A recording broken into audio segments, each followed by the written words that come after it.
உலகத்தில் உடைய வாழ்க்கை என்பது அற்பத்தில் அற்பமானது. மரணிக்க போகிறோம். யாராச்சும் சொல்ல முடியுமா எனக்கு மரணமே இல்ல? சொல்லுங்க பாப்பா யாராச்சும் ஒருத்தர். அல்லாஹ்வை ஏற்றுக்கொண்டவர்கள், குர்ஆனை ஏற்றுக்கொண்டு அதன்படி நடக்கக்கூடிய நாம் மட்டுமல்ல, கடவுளே இல்லைன்னு சொல்றான் பாருங்க. சொல்வா அது எப்படி ஒரு நாள் செத்துருவேன். அப்படிப்பட்ட அற்பத்தில் அற்பமான இந்த உலகத்திற்காக ஏன் நம்முடைய இளமை பருவத்தை, இப்படிப்பட்ட இந்த கூர்மையான அறிவை நாம் வீணாக்க வேண்டும்? நன்மையின் பக்கம் நான் வர வேண்டும். நான் கட்சி ஓபன் பண்ணிட்டேன், விக்கிரவண்டியில நான் மாநாடு நடத்துறேன், வந்துரு அப்படின்னு சொல்லி நாம அரகத்திற்கு கூப்பிடல. இளைஞர்களை பார்த்து, இளைஞர்களை பார்த்து எதை நோக்கி அழைக்கின்றோம் என்று சொன்னால், தலைவர்களுக்காக வர வேண்டாம், பேசுகின்ற பேச்சாளர்களுக்காக வர வேண்டாம், இங்க இருக்கக்கூடிய நிர்வாகிகளுக்காக வர வேண்டாம். நான் இந்த பாதையில் என்னுடைய நேரத்தை நான் செலவு செய்து அல்லாஹ்வுடைய மார்க்கத்தை கடைபிடித்து பிறருக்கு நாம் எடுத்து சொன்னால், நான் மரணித்த பிறகு செல்லக்கூடிய இடம் சுவனமாக இருக்கும், அதை நோக்கி நான் செல்கின்றேன் என்கின்ற எண்ணத்தோடு வாங்க. ருசிச்சு பாருங்க, இந்த வாழ்க்கையுடைய அந்த சுவையையும் ருசிச்சு பாருங்க, எப்படி இருக்குன்னு பாருங்க. வராதவர்கள் சொல்வார்கள், என்ன போய் வாழ்க்கை, உங்களுடைய வாழ்க்கை எப்ப பார்த்தாலும் பள்ளிவாசல் அது இதுன்னு போய் எவ்வளவு இருக்கு தெரியுமா? வாங்க போய் சாட்டர்டே நைட் பப்புக்கு போலாம், தண்ணி அடிக்கலாம், அப்படி பண்ணலாம், இப்படி பண்ணலாம், வாங்க போய் நாம கூப்பிடுவா. ஏய் நீ 4 நாள் செய்வ, எல்லாம் ஒரு நரம்பு இழுத்துட்டான் வை, முடிஞ்சு போச்சு. பப்பு இல்ல, வைன் ஷாப் இல்ல, எதுவுமே போ, முடிஞ்சிருச்சு. ஆனா நான் செய்யக்கூடிய செயல் எப்படி தெரியுமா? இந்த உலகத்திலே எனக்கு கண்ணியம் தரும், நாளை மறுமையில் எனக்கு சுவனத்தை தரும், அதை நோக்கி நான் போறேன். அஸ்ஸலாமு அலைக்கும் வரஹ்மத்துல்லாஹி வபரகாத்துஹு. அன்பிற்கும் மரியாதைக்குரிய ஏக இறைவனாகிய எல்லாம் வல்ல அல்லாஹ்வின் நல்லடியார்கள், என் அருமை இஸ்லாமிய சகோதர சகோதரிகளே, பெரியவர்கள், அல்லாஹ்வுடைய பேரருளால் தமிழ்நாடு தௌஹீத் ஜமாத் கடலூர் தெற்கு மாவட்டம் வடக்கு குளக்குடி கிளையின் சார்பாக ஏற்பாடு செய்யப்பட்ட இளைஞர்கள் தர்பியா என்கின்ற இந்த நிகழ்ச்சியிலே முன்மாதிரி இளைஞர்கள் என்று சொல்லக்கூடிய தலைப்பை உலகத்தில் உள்ள எல்லா மனிதர்களும் விரும்புவார்கள், நேசிப்பார்கள். இளைஞர்கள் என்ற வார்த்தை இருக்கின்றது. இது உலகத்தில் எனக்கு பிடிக்கும், எனக்கு பிடிக்காது என்று சொல்லக்கூடிய நபர்களை நாம் பார்க்கவே முடியாது. இளைஞர்கள் என்று சொன்னால் எல்லோருக்கும் பிடிக்கும். அதனால்தான் நிறைய நபர்களை பாருங்க, யாருடைய மனதையும் புண்படுத்துவதற்காக அல்ல, ஒரு உதாரணத்திற்காக நாம் சொல்கின்றோம். வயதான பிறகு இளமை பருவத்தை தாண்டி முதுமை பருவத்தை அடைவதற்கு முன்னால் ஒரு சில காலங்களை அல்லாஹ் ரப்பல் ஆலமீன் வைத்திருக்கின்றார். அந்த காலங்களை சந்திக்கக்கூடியவர்கள், அவர்களுடைய உடலில் சில மாற்றங்கள் ஏற்படும். அந்த மாற்றங்களில் முக்கியமானது அவருடைய முடி. இந்த முடி என்று சொல்லக்கூடிய இந்த ஒரு செயலிலே அல்லாஹ் ரப்பல் ஆலமீன் சில மாற்றங்களை வழங்குவார். நம்ம பார்க்கிறோம்ல, ஒரு 40 வயசு வரைக்கும் பார்த்தீங்கன்னு சொன்னா நல்ல முடி கருகரைன்னு கரையில் இருக்கும். 40 வயசு தாண்ட தாண்ட பார்த்தீங்கன்னா லைட்டா வெள்ளை அடிக்க ஆரம்பிக்கும். வெள்ளை முடி வந்துருச்சுன்னா யாருக்காவது பிடிக்குமா? 1-2 வரும்போதே அப்படியே கண்ணாடியை பார்த்து ஃபீல் பண்ணுவோம். அப்படியே தாடி அப்படியே வீச்சு பார்க்கும். தலைமுடி கத்திரி எடுத்துட்டு அப்படியே லேசா வெட்டி விட்டுருவோம். அந்த 1-2 இருக்கக்கூடாது. அந்த 1-2 இருந்தா நமக்கு என்ன, வெளியே போனா நம்ம வயசை தெரிஞ்சிடும். சரி கட் பண்ணி விட்டுருவோம் அப்படி சொல்லி இந்த காட்சிகள், இந்த படம் எத்தனை நாள் ஓடுன்றீங்க? ஒரு 2 மாசம் 3 மாசம், அதிகப்படி 6 மாசம். இந்த 6 மாசத்துக்குள்ள வரக்கூடிய 1-2 அப்படியே கட் பண்ணி என்ன பண்ணுவார்? இவர் போய் வெளியே போய் பில்டப் போடுவாரு. நான் இன்னும் இளமையில தான் இருக்கேன், பாத்தீங்களா என் முடி பாத்தீங்களா கருவேரம் இருக்கு அப்படின்னு சொல்லிட்டே இருப்பார். அது 1-2 அப்படியே 20-40 மாறிடும். எதுவுமே பண்ண முடியாது. கடைசியில ஒரு முடிவு எடுப்பார். என்ன முடிவு? காலையில சீக்கிரம் எழுந்திருச்சு ஏதாச்சும் ஒரு கலர், ஏதாச்சும் ஒரு டை வாங்கி கடகடன்னு அப்படியே பசங்க பார்க்கறதுக்கு முன்னாடி தேய்ச்சிக்கிட்டு குளிச்சு கருகரையில் நம்ம இளமையா நம்முடைய குடும்பத்தார் மத்தியில நாம இருக்கணும். அதனால்தான் பாருங்க, இன்றைக்கு உலகத்துல ஏராளமான ஆயிரக்கணக்கான பிராண்டட் வந்துகிட்டே இருக்கு. இந்த டை இருக்குல்ல, ஹேர் டை, டிவி ஆன் பண்ணாலும் நீங்க எல்லாம் பாப்பீங்க. அந்த டை, இந்த டை, அது கெமிக்கல் இல்லை, அமோனியா இல்ல, அது இல்லை, ஏதாச்சும் சொல்லி ஏராளமான பிராண்ட் வந்துட்டே இருக்கு. கோத்ரேஜ்ன்றான், விஐபின்றான், அதுன்றான், இதெல்லாம் வந்துட்டே இருக்கு. வியாபாரம் ஆகிட்டே இருக்கு. இந்த டை கம்பெனியுடைய எத்தனை 1000 கம்பெனி வந்தாலும் சரி, உலகத்துல இன்றைக்கு ஒவ்வொரு நாளும் ஒவ்வொரு பிராண்டுக்காரன் கோடிக்கணக்கில் டர்ன் ஓவர் பண்ணிட்டே இருக்கான். அவனுக்கு வியாபாரம் ஆகிட்டே இருக்கு. எப்படி ஆகுது? அவன் யாரையும் கையை பிடிச்சி இழுத்து இந்த கலரை நீ அடி அப்படின்னு சொல்லல.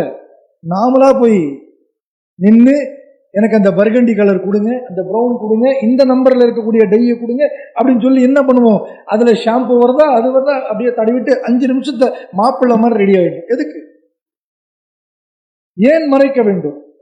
மறைப்பதற்கான நோக்கம் என்னவென்று சொன்னால், தோற்றத்தில் அவர் இளமை பருவத்தை தாண்டி விட்டாலும் தன்னுடைய உள்ளம் சொல்லுகின்றது, நான் என்ன இளமையா, இளமையை தாண்டல, நான் இளமையா தான் இருக்கிறேன். எனக்கு என்ன இது சும்மாங்க பித்தனர அப்படின்னு வீட்டுல கேட்பாங்க. சில நேரங்கள்ல 40 வயசு ஆயிடுச்சு இல்ல, வெள்ள முடி வரதானே செய்யும், அதையே டை அடிக்கிறீங்க, வெயிட் அடி கட் பண்ணி விடுறீங்கன்னு சொன்னா சும்மா இருமா. நிறைய சின்ன வயசுல இருந்து டீ சாப்பிட்டே இருக்க மாட்டாரு, சும்மா சொல்வாரு டீ நிறைய குடிச்சேன். அப்ப இதையெல்லாம் செய்ய வேண்டிய காரணம் அவசியம் என்னவென்று சொன்னால் ஒரே ஒரு காரணம் தான். அவருடைய உள்ளம் சொல்கின்றது, நான் முதுமை பருவத்தை அடையவில்லை, நான் இளமையா தான் இருக்கிறேன், நான் ஒரு இளைஞன். அப்ப இளமை பருவத்தை கடந்து சென்றவர்களும் இளமை பருவத்தை விரும்புகிறார்கள். தன்னோடு சுற்றி இருக்கக்கூடிய சக நண்பர்கள், உறவினர்கள், அறிமுகம் இல்லாத அரசியல்வாதிகள், தலைவர்கள், அமைப்பு தலைவர்கள் எல்லோரும் யாரை எந்த பருவத்தை விரும்புவார்கள் என்று சொன்னால் இளமை பருவத்தை அவர்கள் எல்லாம் விரும்புவார்கள். தம்பி பேசும்போது கூட சொன்னாங்களே, உங்களுக்கு பேச கூச்சமா இருக்கா, ஒரு ஆப் இருக்கு அதுல வாங்க. யாரை அழைப்பார்கள் என்று சொன்னா நல்ல கருகருன்னு வெள்ள முடியோடு போய் அந்த ஆப்பை டவுன்லோட் பண்ணி நான் பேசணும்னு சொன்னா உங்களை ரிஜெக்ட் பண்ணி விட்டுருவாங்க. அவன் யாரை கூப்பிடான்னு பார்த்தா இளமை பருவத்தில் இருக்கக்கூடிய இளைஞர்கள், இளைஞர்களை தான் அவன் அழைக்கிறான். அந்த ஆப் டவுன்லோட் பண்ணி உள்ள போனீங்கன்னு சொன்னா அவன் கேட்கிறான் உங்களுடைய வயசு என்ன, இந்த வயசை வச்சு சர்வே பண்றான். அப்ப வழிகெடுக்கக்கூடியவன், நேர்வழியில் அழைக்கக்கூடியவர்கள் எல்லோரும் யாரை அழைப்பார்கள் என்று சொன்னால் இளமை பருவத்தில் இருக்கக்கூடியவர்கள் தான் அழைப்பார்கள். உலகத்தில் பெரும்பான்மையானவர்கள் எந்த பருவத்தை விரும்புவார்கள் என்று சொன்னால் இளமை பருவத்தை தான் விரும்புவார்கள். அப்ப உலகத்தில் வாழக்கூடிய மனிதர்கள் மட்டும்தான் இந்த இளமை பருவத்தை விரும்புகிறார்களா என்று பார்த்தால் இல்லை. நம்மை படைத்த இறைவனும் அதிகமாக விரும்பக்கூடிய பருவம் எதுவென்று சொன்னால் இளமை பருவம். அல்லாஹ்வை யாரை விரும்புறா தெரியுமா? இளமையாக இருக்கக்கூடிய இளைஞர்களைத்தான் அதிகமாக நேசிக்கிறார். அதுக்குன்னு முதுமை வயதில் இருக்கக்கூடியவர்களை அல்லாஹ் விரும்பல, குழந்தை பருவத்தில் இருக்கக்கூடியவர் அல்லாஹ் விரும்பல அப்படின்னு எடுத்துக்க கூடாது. அதிகமாக அல்லாஹ் விரும்பக்கூடியது, அதிகமாக அல்லாஹ்வை வணங்கக்கூடிய அந்த வணக்கங்களை விரும்பக்கூடிய அந்த பருவம் என்பது இளமை பருவம். அதனால தான் ரசூலுல்லாஹ் சொல்றாங்கல்ல, நாளை மறுமையில் மஹ்ஷர் மைதானத்தில் அல்லாஹ் ரப்பல் ஆலமீன் எல்லா மனிதர்களையும் ஒரே வரிசையில் நிற்க வைப்பான். கியாமத் நாள் என்று கேள்வி நமக்கு கேட்கப்படும் அல்ல, அதை பற்றி அல்லாஹ்வுடைய தூதர் அவர்கள் பேசுகிறார்கள். எல்லா மனிதர்களையும் ஒரு வரிசையாக நிற்க வைப்பான் அல்லாஹ் ரப்பல் ஆலமீன். அப்படி நிற்கக்கூடிய நேரத்தில் மனிதர்களுடைய தலைக்கு மேல் சூரியன் இருக்கும் அல்லாஹ்வுடைய தூதர் அவர்கள் சொல்றாங்க. யோசிச்சு பாருங்க, நாள் எப்படி இருக்கும். இன்றைக்கு நமக்கு வெயில் காலம் வந்துருச்சு, 100 டிகிரி 110 டிகிரின்னு சொன்ன வீட்டை விட்டு போறதுக்கு யோசிக்கிறோம். நாம கரண்ட் பில் எவ்வளவு வந்தாலும் பரவாயில்ல, ஏசி போட்டவாறு இருக்கட்டோம்பா, ஒரே வெக்கையா இருக்கு, ஷீட்டு வீடு உட்கார முடியல, இந்த வெயில்ல இருந்து நம்ம பாதுகாக்கணும் அப்படின்னு சொல்லி யோசிக்கிறோம். எந்த மாதிரியான வெயில்? 100 டிகிரி 110 டிகிரி. ஆனா அல்லாஹ்வுடைய தூதர் அவர்கள் சொல்கிறார்கள், அந்நாளிலே தலைக்கு மேலாக சூரியன் இருக்கும், நிழலே இருக்க. ஒதுங்கி நிற்பதற்காக ஒரு நிழல் தேடுவோம் என்று சொன்னால் நிழலே இருக்காது. அப்படிப்பட்ட அந்நாளில் அந்த இடத்தில் அல்லாஹ்வுடைய ரசூல் அவர்கள் சொல்கிறார்கள், அல்லாஹ் ரப்பல் ஆலமீன் 7 சாரார்களுக்கு தன்னுடைய அர்ஷ் என்று சொல்லக்கூடிய அந்த இடத்துடைய நிழலில் ஒரு இடம் தருகின்றான். அல்லாஹ்வுடைய தூதர் அவர்கள் சொல்கிறார்கள், 7 சாரார்களுக்கு, 7 கேட்டகரி, அவர்களுக்கு அல்லாஹ் ரப்பல் ஆலமீன் தன்னுடைய அர்ஷுடைய நிழலில் இடம் தருவான் என்று சொல்லிவிட்டு அல்லாஹ்வுடைய தூதர் அவர்கள் சொல்கிறார்கள், முதலாவதாக யார் என்று சொன்னால் நீதமான அரசன். நீதமான அரசன், ஒரு அரசன் என்று சொன்னால் தன் மக்களுக்கு எந்த விதமான வேறுபாடும் பார்க்கக்கூடாது. கருப்பன் சிவப்பன், இந்த மொழி பேசக்கூடியவன் அந்த மொழி பேசக்கூடியவன், ஏழை பணக்காரன், எதையும் பார்க்க கூடாது. எல்லா மக்களையும் சரிசமமாக நடத்த வேண்டும். நீதமான அரசனுக்கு அல்லாஹ் ரப்புல் ஆலமீன் தன்னுடைய அரசுடைய நிழலில் ஒரு இடம் தருவான் சொல்லிவிட்டு நபிகள் பெருமானா ஸல்லல்லாஹு அலைஹி வஸல்லம் அவர்கள் சொல்கிறார்கள், அடுத்ததாக அல்லாஹ் ரப்புல் ஆலமீன் யாருக்கு அந்த அரசுடைய நிழல் தருகின்றான் என்று சொன்னால், யார் தன்னுடைய இளமை பருவத்தில், அது ஆணாக இருந்தாலும் சரி பெண்ணாக இருந்தாலும் சரி, யார் ஒருவர் தன்னுடைய இளமை பருவத்தில் அல்லாஹ்வை வணங்க வேண்டிய வணக்கங்களை அதிகமாக செலுத்திவிட்டு அல்லாஹ்வுடைய மார்க்கத்தை அறிந்து கொள்ள வேண்டும் என்கின்ற ஆர்வத்தோடு தன்னுடைய வாழ்க்கை இந்த இளமை பருவத்தை கழிக்கிறார்களோ, அல்லாஹ்வுடைய பள்ளியுடைய தொடர்போடும் அல்லாஹ்வுடைய மார்க்கத்துடைய தொடர்போடும் உலக சிந்தனையை குறைத்துக் கொண்டு அல்லாஹ்வுடைய மார்க்க சிந்தனை மட்டுமே தன்னுடைய இளமை பருவத்திலே யார் ஒருவர் அப்படிப்பட்ட ஒரு வாழ்க்கை இந்த உலகத்தில் வாழ்ந்து தன்னுடைய இளமை பருவத்தை கழித்து அதற்கு பிறகு அவர்கள் மரணித்து அல்லாஹ்விடத்திலே சந்திக்கிறார்களோ அது போன்ற இளைஞர்களுக்கு அல்லாஹ் ரப்பல் ஆலமீன் தன்னுடைய அர்ஷுடைய நிழலில் இடம் தருகின்றான். எவ்வளவு பெரிய பாக்கியம்! நாம இன்னைக்கு சாதாரணமா நினைக்கலாம், கேட்கும் பொழுது ஒரு பெரிய சுவாரஸ்யமாவோ அதற்கான அந்த பயமும் அச்சமும் நம்முடைய உள்ளத்துல பெரிய அளவுக்கு வராது. ஏன்? ஒரு பிரச்சனையே ஒரு சோதனையே நம்ம சந்திக்கும் பொழுதுதான் தெரியும். நிறைய பேர் வந்து சொல்லுவாங்களே, என் குடும்பத்துல பெரிய கஷ்டங்க, சமாளிக்க முடியல, எங்கேயாச்சும் ஊரை விட்டு ஓடிடலாமான்னு பாக்குறேன், பெரிய சோதனையா இருக்கு, என் வாழ்க்கையே சோதனையா மாறிச்சு அப்படின்னு சொல்லும் பொழுது அவர் என்ன மனநிலையில சொல்கிறாரோ அந்த மனநிலை நமக்கு வராது. நாமளும் ஃபீல் பண்ணி கேட்போம், அவருடைய பிரச்சனையே நாம உள்வாங்கி கேட்போம்.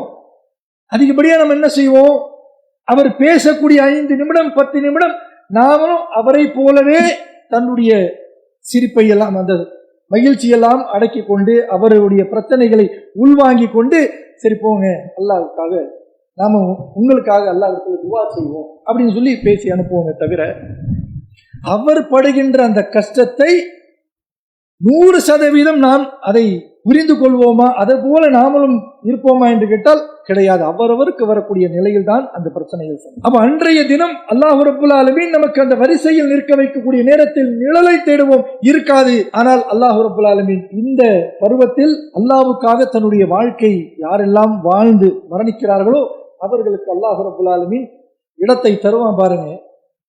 அந்த நேரத்தில் நாம யோசிப்போம், ஃபீல் பண்ணுவோம். உலகத்தில் அல்லாஹ் ரப்பல் ஆலமீன் நமக்கு அவர்களைப் போலவே அனைத்து பருவங்களையும் கொடுத்தானே. எப்படி அவர்கள் இன்றைக்கு அர்ஷுடைய நிழலை அனுபவித்துக் கொண்டிருக்கிறார்களோ, அவர்களுக்கு எப்படி குழந்தை பருவத்தை தந்தானோ, முதுமை பருவத்தை தந்தானோ, இளமை பருவத்தை தந்தானோ, அதே போன்று நமக்கும் இந்த குழந்தை பருவத்தை தந்தான், இளமை பருவத்தை தந்தான், முதுமை பருவத்தை தந்தான். ஆனால் இந்த இளமை பருவத்தை நாம் வீணடித்து விட்டோமே. அல்லாஹ்வுடைய மார்க்கத்திற்காக அல்லாஹ்வை வணக்கம் செலுத்தக்கூடிய அந்த வணக்கங்களை அதிகமாக செலுத்தியிருந்தால், நபிகளார் சொன்ன அடிப்படையில் நம்முடைய வாழ்க்கை அமைத்திருந்தால், இன்றைக்கு தலைக்கு மேல் இருக்கக்கூடிய இந்த சூரியன் வெப்பத்திலிருந்து நாம் பாதுகாத்து அல்லாஹ்வுடைய அர்ஷிலே நாமும் நின்றிருக்கலாமே என்று நாம் அன்னைக்கு யோசிப்போம். அப்படி யோசித்து அன்றைக்கு நமக்கு ஒரு வாய்ப்பு கிடைக்காத அந்த நேரத்தில் நாம் அவதிப்படக்கூடாது என்பதற்காக தான் இந்த முன்மாதிரி இஸ்லாமிய இளைஞர்கள் என்கின்ற ஒரு தலைப்பின் கீழ் இளைஞர்கள் இளைஞர்களாக இருக்கக்கூடிய உங்களிடத்திலே நாம் தொடர்ச்சியாக இந்த மார்க்கத்தை நாம் செய்யக்கூடிய தவறுகளை எல்லாம் சுட்டிக்காட்டி அதையெல்லாம் விட்டுவிட்டு அல்லாஹ்வுடைய மார்க்கத்தின் பக்கம் வாருங்கள் என்ற அழைப்பை தரக்கூடிய ஒரு நோக்கம்தான் இந்த நிகழ்ச்சியுடைய நோக்கம். சரி, யோசிச்சு பாருங்களேன். இன்றைக்கு இளமை பருவத்தில் எதை அதிகமாக உள்வாங்க வேண்டுமோ, அறிந்து கொள்ள வேண்டுமோ, அந்த ஒரு செயலை பெரும்பான்மையான இளைஞர்கள் அதை விரும்பவும் மாட்டார்கள், அதை அறிந்து கொள்ளக்கூடிய செயலையும் செய்ய மாட்டார்கள். அல்லாஹ் பாதுகாத்த சில இளைஞர்களை தவிர. உண்மையில நம்ம சில விஷயங்கள் உதாரணம் நடக்கக்கூடிய அந்த காட்சிகள் சொல்றோம் பாருங்க, நமக்கே ஞாபகத்தில் வரும். எது சொல்வதாக இருந்தாலும் ஆண்கள் பெண்கள் இரண்டு சாராரும் இருக்கக்கூடிய ஒரு சபை என்று சொன்னால் லேடிஸ் ஃபர்ஸ்ட் கொடுத்துருவாங்க. அப்படிதானே கேட்கிறீங்க? இன்றைக்கு நவீன உலகம் வந்துருச்சு, பெண்கள் எல்லாம் இன்றைக்கு உரிமை கேட்க வந்து விட்டார்கள். எந்த உரிமை? இஸ்லாம் சொல்லக்கூடிய உரிமை அல்ல, உலகத்துடைய உரிமை கேட்கிறார்கள். ஏன்? உன்னை போலதான் நானும், சரிசமும், எனக்கும் கூட அப்படின்னு சொல்லக்கூடிய காலம். அதுதான் இன்றைக்கு அழிவை சந்திக்கக்கூடிய காலமாக மாறிவிட்டது. இன்னைக்கு ஃபேஸ்புக், வாட்ஸ்அப், இன்ஸ்டாகிராம் இது போன்ற நவீன உலகத்தில் வரக்கூடிய இது போன்ற இந்த ஆப் எல்லாம் வைத்துக்கிட்டு இன்றைக்கு ஆண்கள் பெண்கள், ஏன் இளமை பருவத்தில் இருக்கக்கூடியவர்கள் மட்டுமல்ல வயதானவர்களும் அதற்கு அடிமையாகிவிட்டார்கள் என்று சொல்லுகிறார்கள். அப்ப குறிப்பாக இன்றைக்கு இளம் பெண்கள் செய்யக்கூடிய தவறுகளையும் நாம் சுட்டி காட்டணும். என்ன? இன்றைக்கு மார்க்கம் பெண்கள் என்று சொன்னால் அவர்களுக்கு உரிய அந்த உரிமையை கொடுத்து இப்படி நீங்கள் வாழ்ந்து கொள்ளுங்கள் என்று ஏராளமான சலுகைகள் இந்த மார்க்கம் பெண்களுக்கு தருகின்றது. அந்த சலுகைகளோடு தன்னுடைய வாழ்க்கை இன்றைக்கு எல்லா பெண்களும் வாழ்ந்து கொண்டிருக்கிறீர்களா என்று கேட்டால் அல்லாஹ் நமக்கு கொடுத்த ஏராளமான சலுகைகளை விரும்பாமல் இந்த உலகத்துடைய மோகத்தில் தான் பெரும்பான்மையான பெண்கள் போய் கொண்டிருக்காங்க. எதை வைத்து நாம் சொல்கின்றோம்? ஒவ்வொரு வீடு வீடாக போய் சென்று அங்கே இருக்கக்கூடிய பெண்களுடைய அந்த வாழ்க்கையை நாம் பார்த்து பார்த்து பேசவில்லை. அதுக்கான அவசியமும் இல்லை.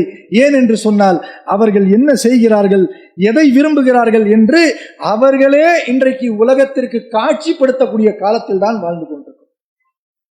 இன்னைக்கு ஃபேஸ்புக், இன்ஸ்டாலாம் போய் பாருங்க. இன்ஸ்டாகிராம், ஃபேஸ்புக் எல்லாம் போனா புர்கா அணிந்து கொண்டு ஸ்கார்ஃப கட்டிக்கிட்டு ஹிஜாப்ன்ற பெயர்ல ரீல்ஸ் பைத்தியமா மாறிட்டு போறாங்க பெண்கள். இன்னைக்கு இஸ்லாத்தை அறிந்து கொள்ளாதே மாற்று மதத்தில் இருக்கக்கூடிய அந்த பெண்களை பற்றி நாம் பேசவில்லை. லா இலாஹ இல்லல்லாஹ் முஹம்மது ரசூலுல்லாஹ்வை ஏற்றுக்கொண்ட பெண்களை பற்றி தான் பேசுகின்றோம்.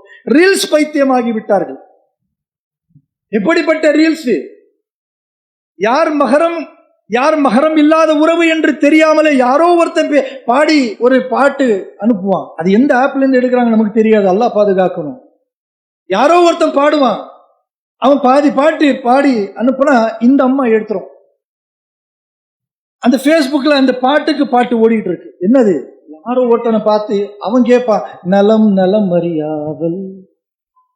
உடனே இந்த அம்மா நலம் நலம் அறியாவல். யோசிக்கிறதுல இந்த தவறை நாம் செய்கின்றோமே, அல்லாஹ் தடுத்ததை நாம் செய்கின்றோமே.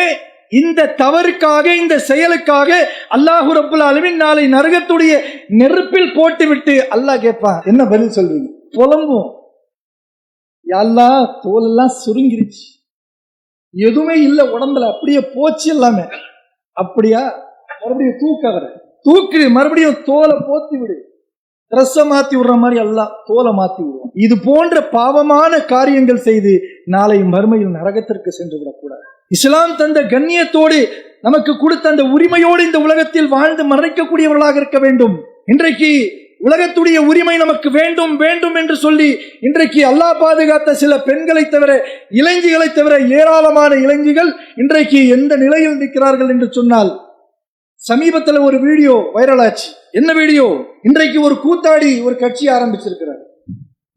எல்லாருக்கும் தெரியும், அவருக்கு அரசியல் அனுபவமே கிடையாது. ஆனால் அவர் சினிமால நடிச்சு அவருக்கு பின்னாடி ரசிகர்கள் என்று சொல்லக்கூடிய பட்டாளத்தை நம்பி இன்றைக்கு ஒரு அரசியல் கட்சி ஆரம்பித்திருக்கிறார். ஆரம்பிப்பதற்கு முன்பாகவே ஆம்பூரை சேர்ந்த ஒரு பெண்மணி, இளம் பெண்,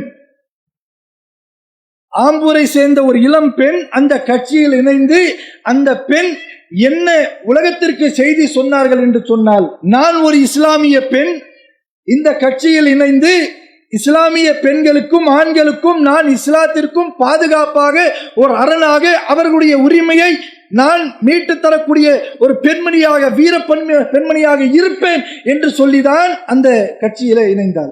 இணைந்த அந்த பெண்மணியுடைய நிலை என்ன தெரியுமா? 2 ஆண்டுகள் தான். 2 ஆண்டுகளிலே அந்த பெண்மணி எத்தகைய நரகத்துக்குரிய காரியங்களை செய்து கொண்டிருக்கிறார் தெரியுமா? இன்றைக்கு ஒரு வீடியோ காட்சி, அந்த வீடியோ காட்சி எல்லோரும் ஷேர் செய்து கொண்டிருக்கிறார்கள். ஷேர் செய்யக்கூடிய ஒவ்வொருவரும் குர்ஆன் வசனங்களை போட்டு அந்த பெண்ணை திட்டிக் கொண்டுதான் ஷேர் செய்து கொண்டிருக்கிறார்கள். என்ன செய்தால், இஸ்லாமிய பெண்களுக்கு, இஸ்லாத்திற்கு நான் ஒரு அரணாக இருப்பேன் என்று சொல்லக்கூடிய அந்த பெண்மணி செய்த காரியம் என்ன தெரியுமா? ஒரு கோவிலிலே கருவறைக்கு சென்று அந்த சிலை இருக்கக்கூடிய அருகாமையில் நின்று தன்னுடைய தலைவருடைய பிறந்த நாள் என்று சொல்லி அந்த கோவிலிலே பிரார்த்தனை செய்து அவர்களுடைய வழிபாடு அந்த செயல்களை செய்து அந்த பூஜாரியாக இருக்கக்கூடியவர் நெருப்பை கொண்டு வரக்கூடிய அந்த நெருப்பை பார்த்து அதையும் தொட்டு கும்பிட்டு விட்டு அங்கே தரக்கூடிய பிரசாதத்தை எடுத்துக்கொண்டு வீதியிலே நின்று கேக்கை விட்டுவிட்டு போகக்கூடிய எல்லாரையும் அழைத்து, இதோ இந்த பிரசாதத்தையும் கேக்கையும் சாப்பிட்டு விட்டு என்னுடைய தலைவனுக்கு நீங்கள் வாழ்த்து சொல்லுங்கள் என்று சொல்லக்கூடிய நிலை ஒரு இஸ்லாமிய பெண்ணுக்கு இன்றைக்கு நிகழ்ந்தது. எதனால்? மார்க்கத்தை மறந்துவிட்டு, அல்லாஹ்வை மறந்துவிட்டு, உலகத்துடைய உரிமை என்று சென்றார் நரகத்திற்கு செல்லக்கூடிய செயலைத்தான் இன்றைக்கு செய்து கொண்டிருக்கிறார். அல்லாஹ் பாதுகாக்க வேண்டும். அந்த பெண்மணியை போல ஏராளமான பெண்மணிகள் இன்றைக்கு நரகத்திற்கு செல்லக்கூடிய செயல்களை செய்து கொண்டிருக்கிறார்கள். அவர்களுக்கு அல்லாஹ் ரப்புல் ஆலமீன் மரணத்தை தரக்கூடிய அந்த தருவாய்க்கு முன்பாக அல்லாஹ்விடத்திலே பாவ மன்னிப்பு கேட்டு அவர்கள் செய்த பாவங்களை எல்லாம் அல்லாஹ் மன்னித்து விடுவார் என்று சொன்னால், ஒருவேளை அல்லாஹ் நாடினால் அவர்கள் சொர்க்கத்திற்கு செல்லலாம். எத்தனை வரலாறு! அல்லாஹ்விடத்தில் யாரும் சரணடையாமல் இருக்கவே முடியாது. ஒரு காலம் இருந்தது, இஸ்லாமிய பெண் அதே இன்றைக்கு கட்சி ஆரம்பித்த அந்த கூத்தாடியோடு நடனமாடினார் அரைகுறை ஆடையோடு. ஒரு மிக மோசமான செயலை செய்த அந்த பெண்மணி இன்றைக்கு நிலை பாருங்கள். அல்லாஹ் ரப்பல் ஆலமீன் அந்த பெண்ணுடைய நாவினால் அல்லாஹ்வுடைய திருவேதத்தை பேசக்கூடிய, வாசிக்கக்கூடிய, பிறருக்கு உபதேசம் செய்யக்கூடிய ஒரு நிலை ஏற்படுத்தி இருக்கிறான். காபாவுக்கு செல்கிறார். மக்காவிலே நின்று அல்லாஹ்விடத்தில் பாவ மன்னிப்பு கேட்கிறார். யா அல்லாஹ், என்னுடைய பாவத்தை மன்னித்து விடு, எனக்கு சொர்க்கத்திற்கு அனுப்பிவிடு என்று சொல்லி கதறி கொண்டிருக்கிறார். அன்புக்குரிய பெண்மணிகளே, என் சகோதரிகளே, அல்லாஹ் ரப்பல் ஆலமீன் நமக்கு எப்படி இந்த உலகத்தில் வாழ சொல்கின்றானோ, எப்படி நமக்கு கட்டளையிடுகின்றானோ, எந்த உரிமை நமக்கு தந்திருக்கின்றானோ அந்த உரிமையோடு நம்முடைய வாழ்க்கையை அமைத்துக் கொள்ள வேண்டும். நிச்சயமாக அல்லாஹ் ரப்பல் ஆலமீன் நமக்கு போதுமானவன். அவன் நமக்கு உதவி செய்வான். அவன் நாடிவிட்டான் என்று சொன்னால் நாம் ரொம்ப ஈஸியாக, இலகுவாக சுவனத்திற்கு செல்லக்கூடிய வாய்ப்பையும் அல்லாஹ் நமக்கு வழங்கி விடுவான். இப்படி ஒருபுறம் பெண்கள் செய்யக்கூடிய தவறுகள் இன்னும் இருக்கின்றது, ஏராளம் ஏராளம். இதையோடு நீங்கள் நிறுத்திக் கொள்ளுங்கள். இந்த பக்கம் வருவோம். இன்றைக்கு ஆண் இளைஞர்கள் சொல்லவே முடியாது. அத்துணை அத்துணை தவறுகள், அத்துணை குற்றங்கள் செய்யக்கூடிய ஆண் வர்க்கங்களாக, இளைஞர்களாக இன்றைக்கு அல்லாஹ் பாதுகாத்த சில இளைஞர்களை தவிர ஏராளமான இளைஞர்களை நாம் இன்றைக்கு சர்வ சாதாரணமாக பார்க்கலாம். யோசிச்சு பாருங்களேன். அல்லாஹ் ரப்பல் ஆலமீன் இந்த இளமை துடிப்பு நமக்கு எதற்காக கொடுத்தான்? பிறரை எதிர்த்து பேசுவதற்காக, தம்முடைய பெற்றோர்களை ஏசுவதற்காக, அவர்களை எதிர்ப்பதற்காக இந்த துடிப்பை நமக்கு தரவில்லை. குழந்தை பருவத்திலும் முதுமை பருவத்திலும் அல்லாஹ் ரப்பல் ஆலமீன் கொடுக்காத ஒரு துடிப்பை, ஒரு தைரியத்தை, ஒரு மன வலிமையை அல்லாஹ் ரப்பல் ஆலமீன் இந்த இளமை பருவத்தில் மட்டும்தான் வழங்குகின்றான். இல்லை என்று சொல்ல முடியுமா? தாய் தந்தையுடைய உதவியை தேடக்கூடிய, மழலை மொழி பேசக்கூடிய பருவம் தான் குழந்தை பருவம். எந்த ஒரு முடிவு எடுக்க முடியாது. அதே போன்றுதான் முதுமை பருவம் எடுத்து பாருங்கள். முதுமை பருவத்தில் இருக்கக்கூடியவர்களிடத்தில் நீங்கள் போய் இதை செய்து பாருங்கள். உடனே எந்த ஒரு முடிவுக்கு வர மாட்டார்கள். ஒரு முதுமை வயதானவர் இருக்கிறார், ஒரு வயதான பெண்மணி இருக்கிறார், அவரிடத்துல போய் ஒரு இனிப்பு பலகாரம் கொடுத்து பாருங்க பாப்போம். ஒரு ஸ்வீட், நம்ம வீட்டுல தாத்தா இருப்பாங்க, பாட்டி இருப்பாங்க, அவங்க கிட்ட போய் ஒரு இனிப்பு போய் கொடுத்து பார்த்தா உடனே எடுத்து சாப்பிடவே மாட்டாங்க. உண்மைதானே? நம்ம வீட்டில் இருக்கக்கூடிய வயசானவங்க கிட்ட போய் ஸ்வீட்டு கொடுப்போன்னு வைங்களேன், அதை எடுத்தோன்னே லபக்கு வாயில போடுவாங்களா? போட மாட்டாங்க. யோசிப்பாங்க, ஆஹா இனிப்பு கொடுக்குறானே, சாப்பிடலாமா வேணாமா, ஆசையா இருக்கே, சாப்பிட்டா சுகர் ஏறிடுமோ, பிபி வந்துடுமோ, போடக்கூடிய இன்சுலின் 2 போட முடியுமோ, டேப்லெட் 2 போடணுமோ அப்படின்னு சொல்லி உடனே முடிவே எடுக்க மாட்டார். யோசிச்சுக்கிட்டே இருப்பார். எப்படி குழந்தை பருவத்தில் எதையுமே முடிவெடுக்க தெரியாத ஒரு பருவமாக இருக்கின்றதோ அதே போன்ற பருவம் தான் முதுமை பருவமும். யோசிச்சுட்டே இருப்பாங்க, முடிவெடுக்க முடியாது. அதே ஒரு இனிப்பு பலகாரத்தை, ஒரு இனிப்பை, ஸ்வீட்டை ஒரு இளமை பருவத்தில் இருக்கக்கூடிய ஆணிடத்தில் அல்லது பெண்ணிடத்தில் போய் கொடுக்க வேண்டாம். பக்கத்தில் போய் டேபிள்ல வைங்க, எடுத்து லபக்குன்னு வாயில போட்டுருவாங்க. டக்குன்னு முடிவெடுப்பார். அப்படி முடிவெடுக்கக்கூடிய ஒரு துணிச்சலான ஒரு பருவம் தான் இந்த வயது. இந்த துணிச்சலான பருவத்தை, ஒரு தைரியமான ஒரு பருவத்தை, இந்த இளமை பருவத்தை அல்லாஹ் நமக்கு கொடுத்திருக்கின்றான் என்று சொன்னால், கூர்மையான இந்த புத்தியை வைத்து, அறிவை வைத்து எப்படி நாம் அதை செலவு செய்ய வேண்டும், எதை நாம் கடந்து செல்ல வேண்டும், எப்படி பயன்படுத்த வேண்டும் என்கின்ற எல்லா உபதேசங்களும் இந்த மார்க்கத்தில் நமக்கு சொல்லப்பட்டு இருந்தாலும், அல்லாஹ் பாதுகாத்த சில இளைஞர்களை தவிர பெரும்பான்மையான இளைஞர்கள் அதை எப்படி பயன்படுத்துகிறார்கள்? யோசிச்சு பாருங்களேன். இளமை பருவத்துடைய ஒவ்வொரு நபிமாருடைய வரலாற்றை எடுத்து பார்த்தோம் என்று சொன்னால் இன்று இரவு முழுவதும் சொல்லிக்கொண்டே போகலாம். அத்தனை வரலாறுகள். இளமை பருவத்தில் எத்தனை சாதனைகளை செய்த சஹாபாக்கள், சஹாபிய பெண்மணிகளுடைய வரலாற்றை நாம் படிப்போம் என்று சொன்னால் இன்று இரவு மட்டுமல்ல, நாளை ஃபஜ்ருடைய தொழுகை நேரம் வந்துவிடும். அந்த வரலாறுகள் முடிவே முடியாது. அவ்வளவு வரலாறுகள். இந்த வரலாறு எல்லாம் எப்படிப்பட்ட வரலாறு? நபிமார்களாக இருந்தாலும் சரி, சஹாபாக்களாக இருந்தாலும் சரி, சஹாபிய பெண்மணிகளாக இருந்தாலும் சரி, அத்துணை வரலாறும் அவர்கள் என்ன சொல்கின்றது என்று சொன்னால், அவர்களுடைய கூர்மையான அந்த அறிவையும் உடல் வலிமையும் எதற்காக பயன்படுத்தினார்கள் என்று சொன்னால், முழுக்க 100% அவர்கள் மார்க்கத்திற்காக, சுவனத்தில் நுழைய வேண்டும் என்பதற்காக மட்டுமே தங்களுடைய செயல்களை அமைத்துக் கொண்டார்கள். அவர்கள் நம்ம செயல் எப்படி இருக்கு? நாம தான் இப்போ யூத் ஆச்சு. மாற்றுக்கருத்துல இளைஞர்கள் என்று சொன்னால் யூத் தான். அது கொஞ்சம் திமிர் இருக்கட்டுமே, அந்த துடிப்பு, அந்த முறுக்கு இருக்கதான் செய்யும்.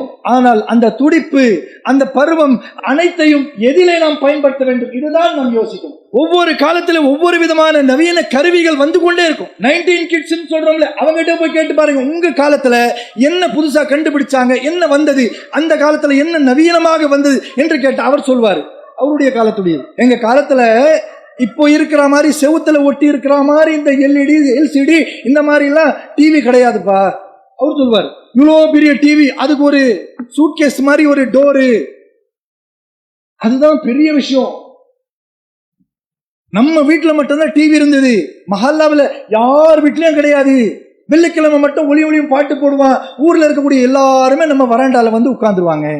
புதிய டெக்னாலஜி அப்படின்னு சொல்லுவாங்க அவங்களுடைய காலத்தில். இப்படி ஒவ்வொரு காலத்திலும் ஒவ்வொரு நவீன டெக்னாலஜி வந்துகிட்டே இருக்கும். அன்றைய காலத்தில் அது என்று சொன்னால் இன்றைய காலத்தில் இன்றைக்கு இருக்கக்கூடிய செல்போன், இது ஒரு நவீன கலாச்சாரம். இதிலே பல்வேறு விதமான நவீன செயல்கள் வந்து கொண்டே இருக்கின்றது. இதையெல்லாம் நாம் எப்படி பயன்படுத்திக் கொள்ள வேண்டும் என்று சொன்னால், நாம் உண்ணும் உணவு அருந்தும் பொழுது எப்படி நம்முடைய உணவுக்கு ஓரமாக தொட்டுக்கொள்வதற்காக ஊறுகாவை நாம் வைத்துக் கொள்கிறோமோ, அது கொஞ்சோண்டு நம்ம எடுத்து சாப்பிடுவோமோ, அது போன்று தான் பயன்படுத்திக் கொள்ள வேண்டும். இன்றைக்கு நவீன உலகத்தில் என்னென்ன வந்துருச்சு பை, இதெல்லாம் நம்ம யூஸ் பண்ணாம இருந்தா நம்ம உலகம் பைத்தியக்காரன் சொல்லும் அப்படின்னு சொல்லக்கூடிய இளைஞர்களை பார்க்கிறோம். அதெல்லாம் பயன்படுத்த கூடாதுன்னு சொல்லல. அதையே நீ மெயின் டிஷ்ஷா எடுத்து சோறா நினைச்சு சாப்பிடுற, அதை நீ ஊறுகாவை நீ சோறா எடுத்து சாப்பிட்டா உன் வயிற்றுல இருக்கக்கூடிய குடல் என்ன ஆகும் யோசிச்சு பாத்தியா? அத மாதிரிதான் சும்மா லைட்டா நம்முடைய வாழ்க்கைக்கு தேவைன்னா தொட்டி எடுத்துக்கணும், அவ்வளவுதான். இன்றைக்கு பாருங்களேன், இது இளைஞர்களாக இருந்தாலும் சரி, இளைஞர்களாக இருந்தாலும் சரி, அவர்களை பெற்றெடுத்த பெற்றோர்களாக இருந்தாலும் சரி, இந்த செயல்களை கூர்ந்து கவனிக்க வேண்டும். ஏன் அப்படிப்பட்ட ஒரு அபாயகரமான நவீன உலகத்துல தான் இன்றைக்கு வாழ்ந்து கொண்டிருக்கிறோம். இன்றைக்கு என்ன நிலைமைன்னு சொன்னா, ஒரு காலம் இருந்ததுங்க, தன் வீட்டில் இருக்கக்கூடிய இளைஞர்கள், அது ஆண் பெண் யாராக இருந்தாலும், அவர்களுக்கு ஒரு சந்தேகம் வருகிறது அல்லது அவருக்கு ஒரு தேவை இருக்கின்றது என்று சொன்னால், அந்த சந்தேகத்தை தீர்த்து கொள்வதற்காக தன்னுடைய பெற்றோர், தாய், தந்தை யாரிடத்துல வந்து அந்த கேள்வியை கேட்பார். அப்படித்தானே கேட்டிருப்போம். கேட்கும் பொழுது அதற்குரிய பதிலை அவர்கள் சொல்லிவிடுவார்கள். சொன்ன பிறகு வந்து கேட்கிறான், 2வது முறை கேட்கிறான், சொல்வோம். 3வது முறை, 4வது முறை, 5வது முறை, இப்படி கேட்டுக்கிட்டே இருப்பாரு. ஒரு கட்டத்துல பதில் சொல்லக்கூடிய பெற்றோர்களுக்கு, அந்த பெரியவர்களுக்கு கோபம் வரும். இயல்பு தானே, அன்னைக்கும் வந்தது இன்னைக்கும் வரும். கோபத்துல ஒரே கேள்வியை 10 தடவை கேட்கிற, போடா ஷைத்தான் அப்படின்னு சொல்லி விரட்டு இருக்கும்ல. இன்னைக்கும் விரட்டு. அன்னைக்கு விரட்டினது இன்னைக்கு விரட்டினது நிறைய டிஃபரன்ஸ் இருக்கு. இது பெற்றோர்கள் கவனிக்கணும். அன்னைக்கு விரட்டப்பட்டாலும் அவருக்கு என்ன வேற சோர்ஸ் இல்ல, வேற வாய்ப்பு இல்லை தெரியுமா? திட்டினாலும் சரி, அணைத்தாலும் சரி, என்னை புகழ்ந்தாலும் சரி, என்னை உதைத்தாலும் சரி, சற்று நேரம் கோபத்தில் இருப்பார், மறுபடியும் நம்ம இடத்துல தான் வருவான். வேற வாய்ப்பே இல்லை. வேற யார்கிட்ட போய் பேசுவான்? வேற வாய்ப்பே இல்லை அந்த காலத்துல. ஆனா இன்னைக்கு இருக்கக்கூடிய இளைஞர்களுடைய நிலை என்னன்னு சொன்னா, ஒரு கேள்வி கேட்டால் அதற்குரிய மரியாதையோடு அவருக்கு பதில் வரலன்னு வைங்க, அவன் நம்முடைய தொடர்பையே துண்டித்து விடுவான். ஏன் பெற்றோர்கள் கவனிக்கணும்னு சொல்றோம், புரியுதா? இன்றைக்கு பல பெற்றோர்கள் தன்னுடைய பிள்ளைகளை பற்றி அப்படி பாராட்டி பேசுறாங்க. எப்படி சில வீடுகளில் போவோம், குழந்தைகளை பார்க்கவே முடியாது. ஹால்ல விருந்தாளி போனா ஹால்ல தானே உட்கார வைப்பாங்க. ஹால்ல எங்கஜி உங்க 2 பசங்க காணுமே, உடனே பெற்றோர்கள் சந்தோஷமா சொல்லாங்க, என் புள்ள தங்கங்க, அவன் வைரம், அந்த வைரமும் தங்கமும் என்ன செய்யுது அப்படின்னு கேட்டா, அவன் இப்பதான் காலேஜ்ல இருந்து ஸ்கூல்ல இருந்து வந்தான், சரி கொடுத்த சாப்பாடு சாப்பிட்டான், சரி எங்க இருக்கான், அவன் அல்லான்னு செல்போன் வச்சுட்டு ரூம்ல யாருக்கும் எந்த பிரச்சனை இல்லாம அமைதியா இருக்கான். என்ன பண்றான், அது என்ன பண்றான்னு தெரியல, போய் அமைதியா இருக்கான், நல்ல பையன், கோல்டு, தங்கம் தங்கம்ன்றாங்க. அந்த காலத்துல என்ன திட்டினாலும் திரும்பி வரக்கூடிய காலம். இன்றைக்கு எப்படி தெரியுமா? அப்பா கிட்ட போய் மகன் கேட்கிறான், எப்பா எனக்கு இந்த மாடல் செல்போன் வேணும், சும்மா உதாரணத்துக்கு சொல்றோம், சீப் அண்ட் பெஸ்டா எந்த கடையில கிடைக்கும் அப்படின்னு கேட்டா, அப்பாவுக்கு இருக்கக்கூடிய நாலேஜை வச்சு அவர் சொல்வாரு, போடா இந்த கடையில பூர்வீகால கிடைக்கும், அந்த கடையில கிடைக்கும் அப்படி சொல்லி அவர் சொல்வார். சொன்ன பிறகு மறுபடியும் அதே மாதிரி வந்து கேட்பானுங்களா, 4 முறை 5 முறை கேட்டா, போடா வேலையை பார்த்து, ஒரே கேள்வி, லூசா நீ அப்படின்னு. உடனே இன்னைக்கு இருக்கக்கூடிய இளைஞன் பாக்குறான், எங்க அப்பா ஒரு சுடுமுஞ்சி பூமரங்கள் பயந்தாள், எப்ப பார்த்தாலும் சிடி சிடி போடா வாடா, மரியாதை எல்லாம் பேசுறான். இந்த ஆளோட பேசவே கூடாது. நிறைய வீட்டுல பாக்குறோம், அப்பா திட்டினா அம்மா கிட்ட பேசுவோம், அம்மா இந்த ஆளு எப்படிமா கல்யாணம் பண்ண, நான் பண்ணலன்னா நீயே வந்திருக்க மாட்டேடா அவங்க சொல்லுவாங்க. அம்மா திட்டிட்டு அப்பா கிட்ட சொல்லுவாங்க, அப்பா நீங்க எவ்வளவு நல்லவர் தெரியுமா, அம்மா இருக்கேன் எப்ப பார்த்தாலும் சிடி சிடி சிடி சிடி, ஏன்பா இந்த அம்மா எத்தனை பொண்ணுங்க இருந்திருப்பாங்க அப்படி இப்ப இவர் சொல்லுவார். என்ன எதிர்பார்க்கிறாரு இன்றைக்கு இருக்கக்கூடிய இளைஞன், என்ன எதிர்பார்க்கிறான்னு சொன்னா, நான் 10 தடவை கேட்பேன், நீ என்ன திட்டாதேன்ற. அது ஒரு விதத்துல நியாயம்தான். என்ன நீ திட்டாத, மரியாதை கொடுந்தான். நீ மரியாதை கொடுக்கல, அதனால நான் என்ன பண்றேன், இன்னைக்கு அன்றைய காலம் மாதிரி கிடையாது. எனக்கு நிறைய ஆப் இருக்கு, நிறைய கருவி இருக்கு, உங்ககிட்ட பேசவே தேவையில்லை. பெற்றோர்களுடைய தொடர்பை துண்டித்து விடுகிறாங்க. நாம நினைச்சிருக்கோம் என் தங்கம் ரூம்ல உட்கார்ந்து நல்லா அமைதியா இருக்கு, தங்கம் எல்லாம் கிடையாது, அது பித்தளை. அது உட்கார்ந்து போனை போட்டு என்ன பண்ணிட்டு இருக்கு தெரியுமா? அதை கவனிக்கணும் பெற்றோர்கள். என்ன பண்றான்? நம்ம கிட்ட கேட்ட கேள்வி 10 முறை கேட்ட உடனே தகப்பனார் அல்லது தாயார் அவனை திட்டி அனுப்புறாங்க. அதே கேள்வி போறான் ஏஐ ஆப்ஷன் கிட்ட போறான், சாட் ஜிபிடி இந்த போன் எங்கே கிடைக்கும் சொல்லு அப்படின்னு. சாட் ஜிபிடி பதில் சொல்லுது, நீங்கள் தேடிய இந்த செல்போன் உங்கள் பகுதிக்கு அருகாமையில் இருக்கக்கூடிய இந்த கடையில் இருக்கிறது, மிகவும் மலிவான விலை, நீங்கள் போய் தாராளமாக பெற்றுக்கொள்ளலாம் அல்லது ஆன்லைன் மூலமாக பெற்றுக்கொள்ளலாம் அப்படி சொல்லிட்டு கடைசி ஒரு வார்த்தை போடுவான். அதைத்தான் அவன் விரும்புறான். நீங்கள் தேடிய விவரங்கள் உங்களுக்கு கிடைத்ததா அல்லது கூடுதல் விவரங்களை நான் தர வேண்டுமா? நன்றி.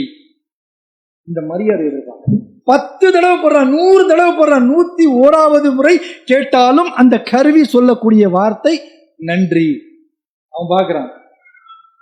சாட் ஜிபிடி அப்பா தனியா மாட்டோம், மண்டையை பொழந்துடுறேன், இனி அவன்கிட்ட பேச்சே கிடையாதுயா. எனக்கு என்ன இன்னைக்கு அந்த பிரச்சனை, இன்னைக்கு எனக்கு என்ன வேண்டாம்னாலும் போய் சாட் ஜிபிடியோட போய் கேட்பேன். AI technology. நாங்க இன்றைக்கு 2K கிட்ஸ் தெரியுமா, இந்த 2K கிட்ஸ் தெரியுமா என்று சொல்லக்கூடிய நமக்கும் இதே ஏஐ டெக்னாலஜி, இது போன்ற நவீன சாகசங்கள் தான் நம்மை மிக சுலபமாக நரகத்தில் தள்ளக்கூடியதாக இருக்கின்றது.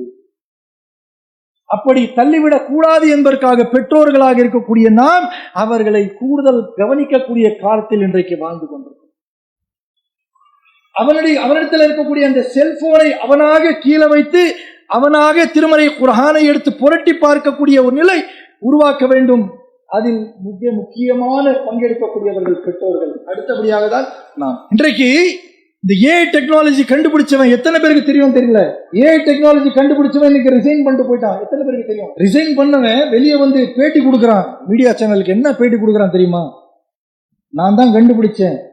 ஆனால் கண்டுபிடிச்ச பிறகு இன்றைக்கு உலகத்தில் இருக்கக்கூடிய இளைஞர்கள் இதை எப்படி அதை பயன்படுத்துகிறார்கள் என்று பார்க்கும் பொழுது எனக்கு பயம் வந்து விட்டது. இது அபாயகரமாக இருக்கிறது. சொல்றான், அபாயம்ன்றான். ஏன் இப்படி சொல்றீங்க அப்படின்னு கேட்டா, இது ஒரு யூஸ்க்காக தான் நான் கண்டுபிடிச்சேன். ஆனால் இன்றைக்கு உலகத்தில் இருக்கக்கூடிய பெரும்பான்மையானவர்கள் தன்னுடைய அறிவை மங்கக்கூடிய அளவிற்கு இந்த ஏஐ டெக்னாலஜியை நம்பிக்கிட்டு இருக்காங்க அப்படின்னு புரிந்து கொள்ளுங்கள். உலகத்தில் வரக்கூடிய இந்த நவீன கருவிகள் நாம் பயன்படுத்தலாம். முன்னாடியும் சொன்னேன், இப்பவும் சொல்றேன். அதுக்கு நாம அடிமையாயிட்டோம் சொன்னா நாம நம்முடைய மூளையை நாம் அடகு வைத்து விட்டோம். எதையும் வேலை செய்யாது. அது மூளையாக இருக்காது, மாட்டு சாணமாக மாறிவிடும். ஒரு ஃபாய்தா.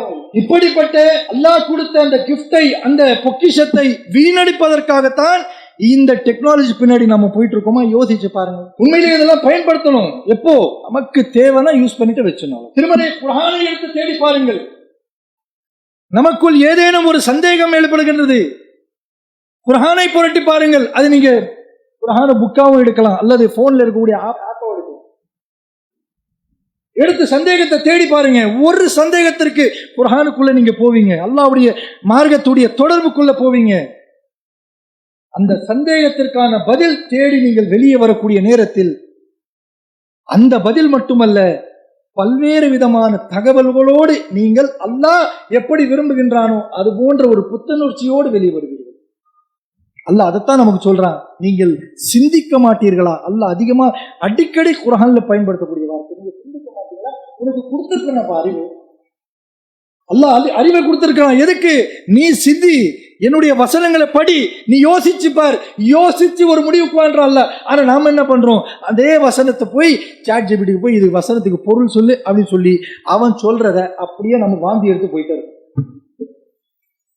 அப்ப என்ன செய்யறோம்? நாம அல்லாஹ் கொடுத்த அந்த கூர்மையான அறிவை, அறிவுபூர்வமான இந்த பருவத்தை நாம வீணடித்துக் கொண்டிருக்கின்றோம். எதில்? இது போன்ற நவீன கலாச்சாரத்திற்கு. இன்னும் இளைஞர்களை பற்றி சொல்ல வேண்டும் என்று சொன்னால், ஒரு பக்கத்துல இளைஞர்கள் ரீல்ஸ் போடுறாங்க, இந்த பக்கத்துல இளைஞர்கள் ஒரு நாளைக்கு 2 GB, அதெல்லாம் பத்தாது, அன்லிமிட்டெட். நீங்க டாங்கல் வாங்கி வைங்க, வைஃபை கனெக்ட் பண்ணுங்க, எதுக்கு? நான் 24 hours ரீல் பார்த்துக்கிட்டே இருப்பேன். அந்த பொண்ணு ஆடுறா, இந்த பொண்ணு ஆடுறா, என் தலைவன் வரான், என் தலைவன் போறா, அந்த ரீல்ஸ் ரீல்ஸ் ரீல்ஸ்.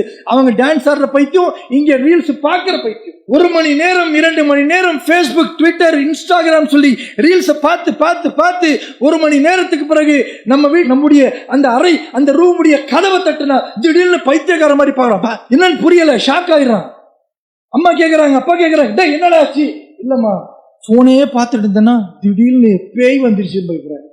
பேய் இல்லடா நாயை நான் தாண்டா கூப்பிட்டேன்றான். இப்படிதான் வாழ்க்கை போயிட்டு இருக்கு. கொஞ்சம் வளர்ந்த உடனே டிமாண்ட் பண்றாங்க இளைஞர்கள். பண்ணுங்க, வாங்குங்க தாராளமா.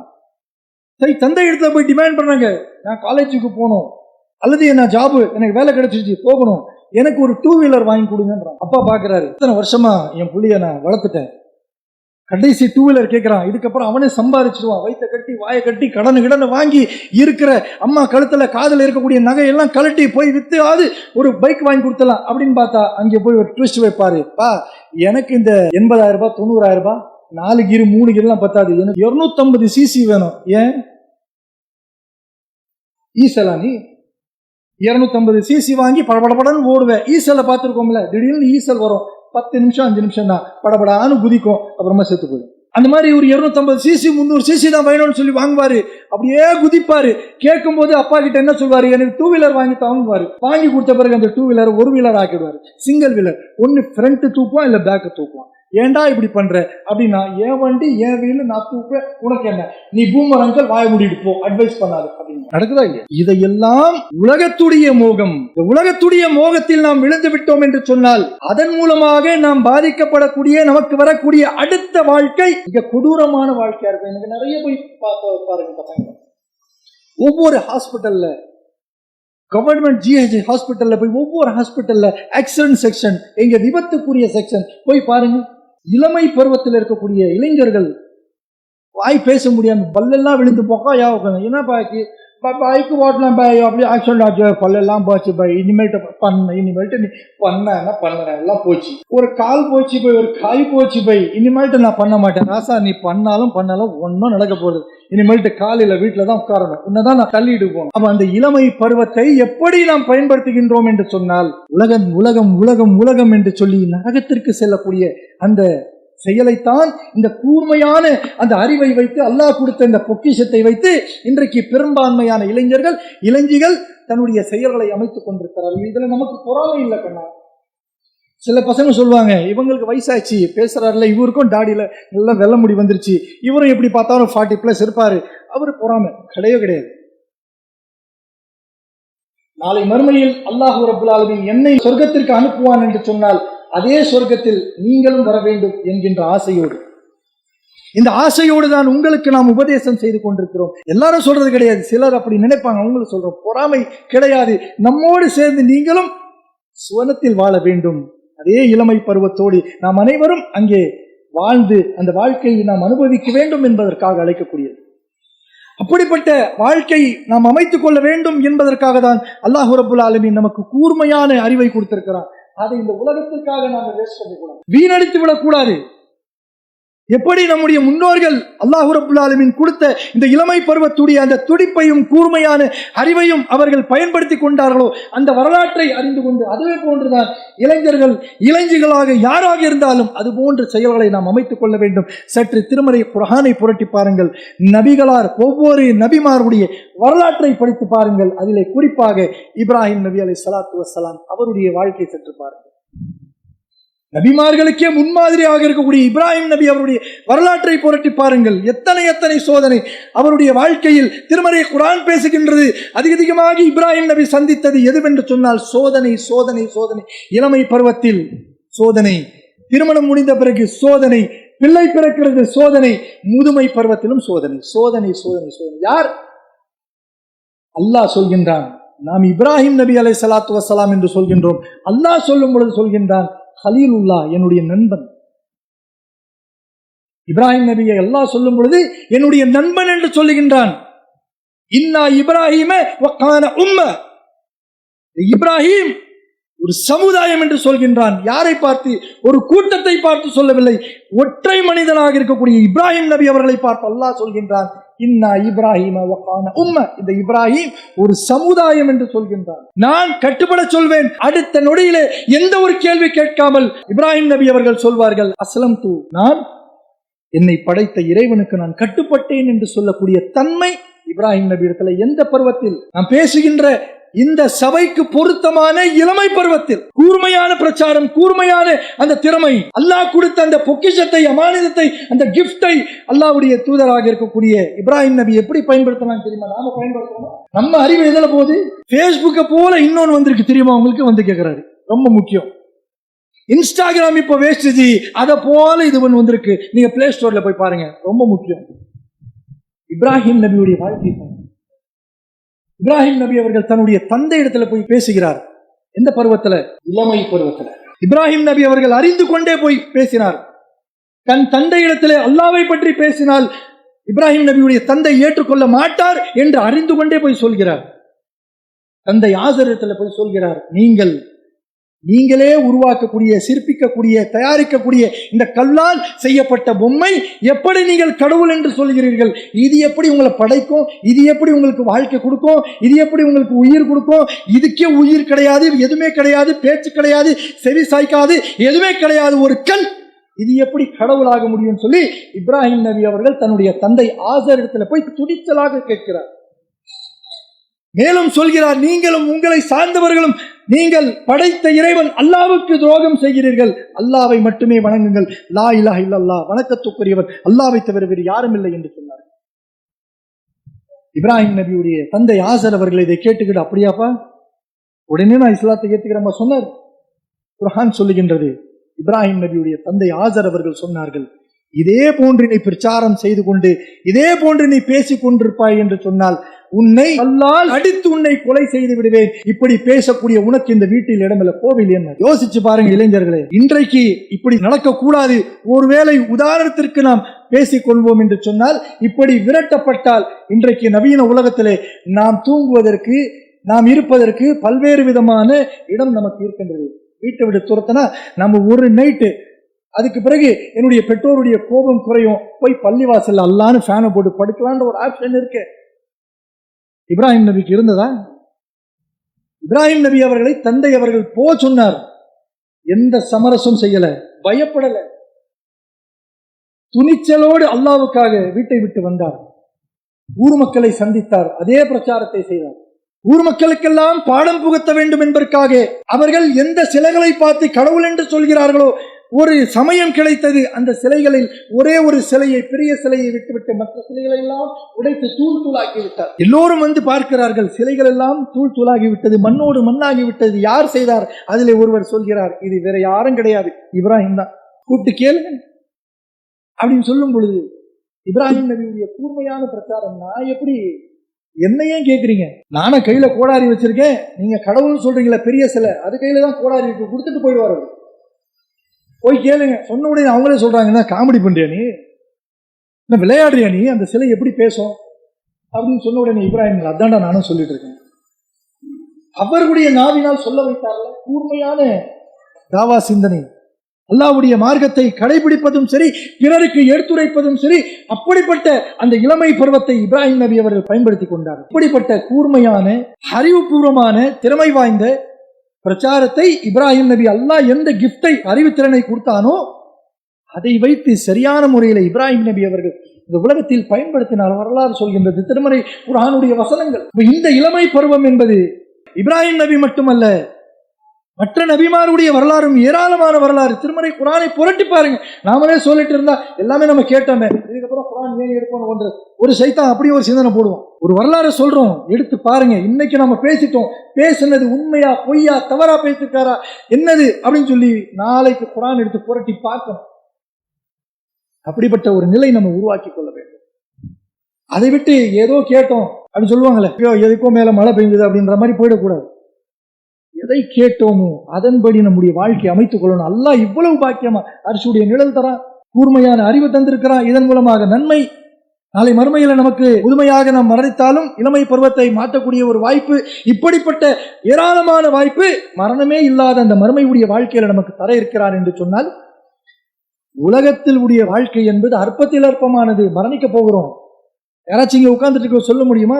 மௌத்தாக போக மாட்டோம், எனக்கு மரணமே இல்லை, சொல்லுங்க பாப்பா யாராச்சும் ஒருத்தர் இருக்கா? அப்படி நீங்க மட்டுமல்ல, அல்லாஹ்வை ஏற்றுக்கொண்டவர்கள், குர்ஆனை ஏற்றுக்கொண்டு அதன்படி நடக்கக்கூடிய நாம் மட்டுமல்ல, கடவுளே இல்லைன்னு சொல்றான் பாருங்க, பெரியார் சொல்லுவோமே, அவங்கிட்ட போய் கேட்டாலும் சரி, அவன் சொல்வான் அது எப்படி ஒரு நாள் செத்துருவேனா அப்படின்னு. அவனுக்கும் தெரியும்.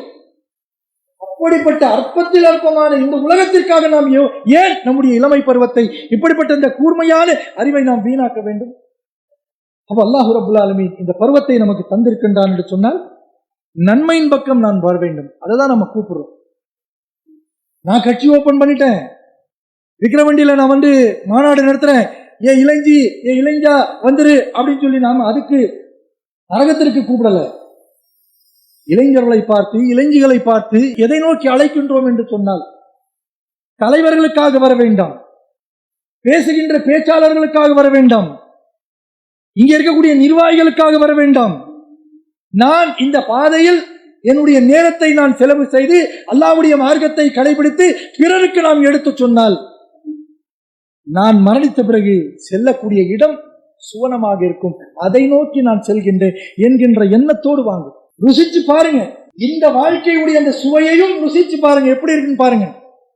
வராதவர்கள் சொல்வார்கள், என்ன போய் வாழ்க்கை உங்களுடைய வாழ்க்கை, எப்ப பார்த்தாலும் தொப்பியை மாட்டிட்டு பள்ளிவாசல் அது இதுன்னு போறீங்க, எவ்வளவு இருக்கு தெரியுமா?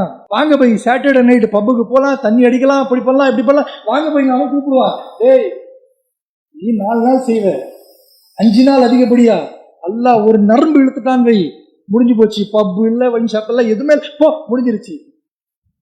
ஆனா நான் செய்யக்கூடிய செயல் எப்படி தெரியுமா? இந்த உலகத்திலே எனக்கு கண்ணியம் தரும், நாளை மறுமையில் எனக்கு ஒரு மிகப்பெரிய ஒரு பொக்கிஷமாக இருக்கக்கூடிய சுவனத்தை தரும், அதை நோக்கி நான் போறேன்னு சொன்னேன். அப்படிப்பட்ட இளைஞர்களை வென்றெடுக்க வேண்டும் என்பதற்காக தான் முன்மாதிரி இஸ்லாமிய இளைஞர்கள் என்று சொல்ல. முன்மாதிரி இஸ்லாமிய இளைஞர்கள் என்று சொல்லக்கூடிய இந்த தலைப்புக்கு ஏற்றவாறு ஒவ்வொரு இளைஞர்களும், இந்த பகுதியில் இருக்கக்கூடிய ஒவ்வொரு இளைஞர்களும் அடுத்த ஒரு சந்திப்பில் நிர்வாகிகளோ நம்மை சார்ந்தவர்களோ அவர்கள் பார்க்கும் பொழுது நம்மை பேசிவிட்டு கடந்து செல்லக்கூடிய அவர்கள் சொல்ல வேண்டும், நம்மை கடந்து சென்ற பிறகு அவர்கள் சொல்ல வேண்டும், இந்த வாலிபன், இந்த இளைஞி அன்றைக்கு உரையில் சொன்ன அடிப்படையிலே முன்மாதிரி இளைஞராகவே மாறிவிட்டார், அல்லாஹ் இருக்கு நன்மை தரட்டும் என்று சொல்லக்கூடிய நிலை உருவாக்க வேண்டும். செய்வோமா? இந்த இன்ஷா அல்லாஹ், அல்லாஹ் நாடினால் என்கின்ற வார்த்தை ரொம்ப வெயிட்டான வார்த்தை. நம்ம சொல்லிட்டோம் சொன்னா முயற்சிகள் எடுக்க வேண்டும். இந்த முயற்சி அல்லாஹ் ரப்பல் ஆலமீன் நமக்கு நாளை மறுமையில் சுவனத்திற்கு அழைத்தல் சொல்லக்கூடிய ஒரு வாய்ப்பை தரும். அதை நோக்கி நம்முடைய வாழ்க்கை செயல்களை அமைத்துக் கொண்டு பயணிப்போம். நாளை மறுமையில் நாம் எல்லாம் இளமை பருவத்தோடு அந்த சபையில் வாழ்ந்து நம்முடைய மறுமை வாழ்க்கை கழிக்கக்கூடிய நன்மக்களாக வல்ல இறைவன் உங்களையும் என்னையும் ஆக்கி வைப்பானாக என்று கூறி உரையை நிறைவு செய்கிறேன். வாஹிருவானால் அல்ஹம்துலில்லாஹி ரப்பில் ஆலமீன். அஸ்ஸலாமு அலைக்கும் வரஹ்மத்துல்லாஹி. அல்லாஹு அக்பர், அல்லாஹு அக்பர்.